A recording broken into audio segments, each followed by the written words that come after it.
വിശുദ്ധ യോഹന്നാൻ അറിയിച്ച നമ്മുടെ കർത്താവ് ഈശോ മിശിഹായുടെ പരിശുദ്ധ സുവിശേഷം 7-ാം അധ്യായം 1 മുതൽ 13 വരെയുള്ള തിരുവചന ഭാഗങ്ങൾ. ഈശോ ഗലീലയിൽ ചുറ്റി സഞ്ചരിച്ചു കൊണ്ടിരുന്നു. യഹൂദർ അവനെ വധിക്കാൻ അവസരം പാർത്തിരുന്നതിനാൽ യൂദയായിൽ സഞ്ചരിക്കാൻ അവൻ ഇഷ്ടപ്പെട്ടില്ല. യഹൂദരുടെ കൂടാര തിരുനാൾ സമീപിച്ചിരുന്നു.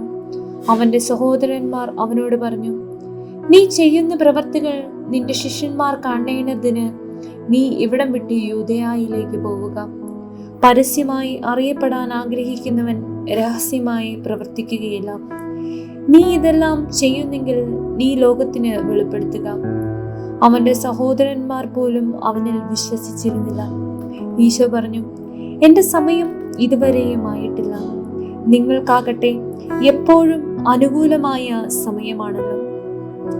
ലോകത്തിന് നിങ്ങളെ വെറുക്കാൻ സാധിക്കുകയില്ല. എന്നാൽ അതിൻ്റെ പ്രവൃത്തികൾ തിന്മയാണെന്ന് ഞാൻ സാക്ഷ്യപ്പെടുത്തിയതിനാൽ അത് എന്നെ വെറുക്കുന്നു. നിങ്ങൾ തിരുനാളിന് പോയിക്കൊള്ളുവിൻ. ഞാൻ ഈ തിരുനാളിന് പോകുന്നില്ല. എന്തെന്നാൽ എൻ്റെ സമയം ഇനിയും പൂർത്തിയായിട്ടില്ല. ഇപ്രകാരം പറഞ്ഞ് അവൻ ഗലീലയിൽ തന്നെ താമസിച്ചു.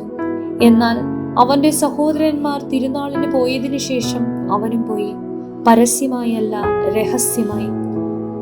അവനെവിടെ എന്ന് ചോദിച്ചുകൊണ്ട് തിരുനാളിൽ യഹൂദർ അവനെ അന്വേഷിച്ചു കൊണ്ടിരുന്നു.